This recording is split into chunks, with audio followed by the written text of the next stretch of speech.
Byrne, ladies and gentlemen. Now, I was going to start this evening by singing for you Ray McSharry's new anthem, I Fought Delora, but Delora Won.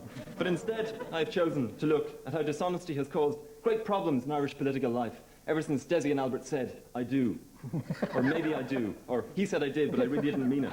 Because politicians in Ireland have not been honest with us about the economy, ladies and gentlemen. Only two things have risen consistently, GNP and unemployment. And unfortunately, the government has always attempted to reduce the wrong one. We seem to have a sort of Ronald Reagan approach to economics in this country, ladies and gentlemen. The rich people don't have enough money because the poor people are hoarding it all. But at least the Americans are honest about their economic policy. And as Dan Quayle once said, I believe that the greatest problem facing low-income families in America today is poverty. That's very true, ladies and gentlemen. But here in Ireland, we have a finance minister whose idea of devaluation is to reduce the size of the £20 note.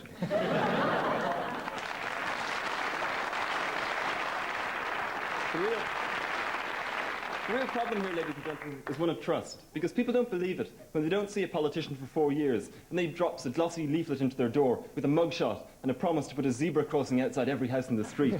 It just doesn't wash anymore. Cabinet secrecy is another issue that has come up in this election, ladies and gentlemen, and it's a big issue. It's an issue of honesty and openness. Some people go for a stroll on the Sundays, but for other people, their idea of a constitutional is to take a rampage through the Supreme Courts. But I'll leave you with just several thoughts on this thing. Firstly, not the Albert factor, because there is no Albert factor, because you just heard him say it in the news. Secondly, we'd like to look at the C word, Charlie. And thirdly, if any of these political parties who are presenting themselves to us are the answer, then what was the question? Ladies and gentlemen, you must be honest in political life. Honesty is certainly the best policy. Thank you.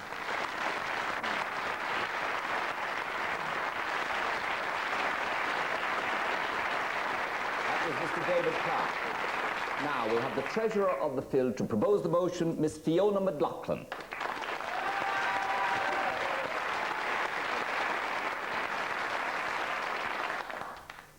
Dr. Byrne, ladies and gentlemen of the audience, ladies and gentlemen in television land. In proposing this motion, Mr. Titley and myself are doing something dangerous, ladies and gentlemen, so don't try it at home. In fact, don't try anything dangerous at home, ladies and gentlemen.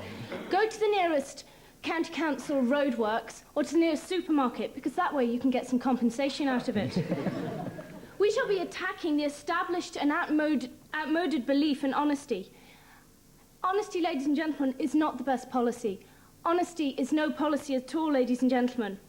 In fact, honesty is just something you use when you can't think of something better to say.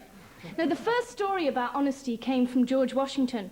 When George Washington cut down that cherry tree, ladies and gentlemen, he would not lie. But how does this translate into a modern context? Extend the tree analogy, but take another American institution, say Burger King. Burger King, did you cut down that rainforest? Now, ladies and gentlemen, they can go with George on this, or they could go with profit. Ladies and gentlemen, they have shareholders, and they have a duty to keep profits up for their shareholders. And after all, ladies and gentlemen, you should put duty before honour. Which brings me, ladies and gentlemen, to the general election. Party political documents are flying through our letterboxes at the moment. Fine Gael's has again managed to state the obvious with a real sense of discovery. The Fianna Fáil manifesto, ladies and gentlemen, is a remarkable endorsement of this motion. It never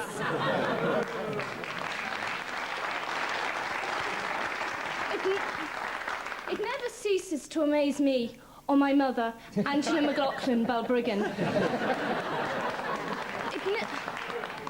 Why Fianna Fáil keep winning elections? Now, the only reason I can see is the same logic that people enter the lotto, ladies and gentlemen. They seem to think that they have 1 in 4.5 million chance of being right. Now, ladies and gentlemen, I put it to you, read my lips. Dishonesty is the best policy. I beg to propose.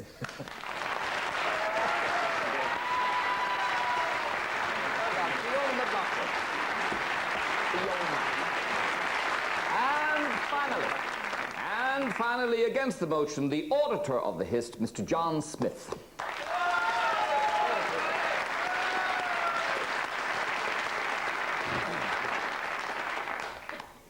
Dr. Byrne, ladies and gentlemen of the Late Late Show. Mr. Titley has just proven that he is the kind of guy who reads Playboy for the same reason that he used to read National Geographic, to look at places he'll never be able to visit. Ladies and gentlemen, at the outset of my speech, I think it's appropriate that we as the opposition should register our disgust at the fact that prime-time television is being used tonight by the proposition to encourage the proud, plain people of Ireland to become nothing but a pack of liars, ladies and gentlemen. Their speeches would make Joan of Arc turn in her grave, except, of course, for the fact that Joan of Arc was burned at the stake. And it's with pride in my heart, fire in my belly, and indeed mucus in my nose, that I know that the descendants of Cuchulainn will reject dishonesty and realise that being dishonest is about as clever as the person who could tell what kind of music someone likes merely by looking at their record collection. It's perhaps fortunate, ladies and gentlemen, that the liars in the proposition tonight did not replace Patrick Pearse at the last moment outside the GPO in 1916. Mr. Titley would probably have promised to fight to the last drop of his blood, and then sat calmly in Wynn's hotel, drinking his gin and tonic, wondering what all the noise outside was about, and why Mary Harney hadn't banned the massive bonfire on O'Connell Street that night. But throughout Ireland's history, when politicians have been dishonest, they have lost power. Charles Stewart Parnell was caught lying with Kitty O'Shea, that is.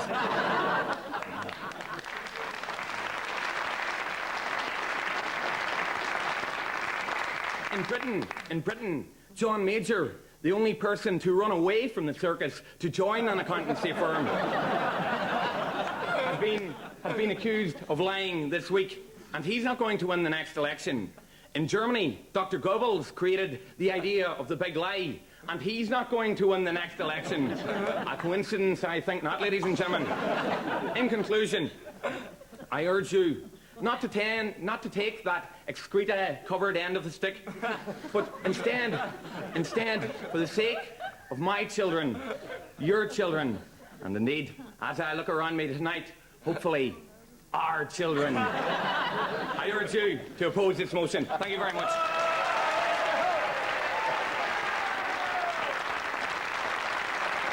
Right.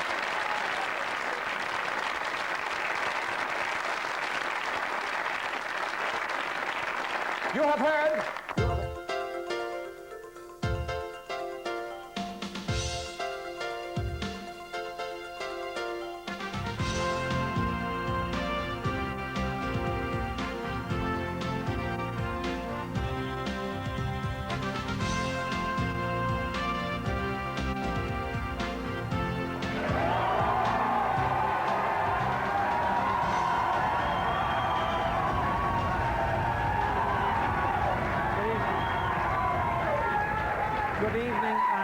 Good evening and welcome to the fourth programme in the series of Challenging Times before a most enthusiastic audience.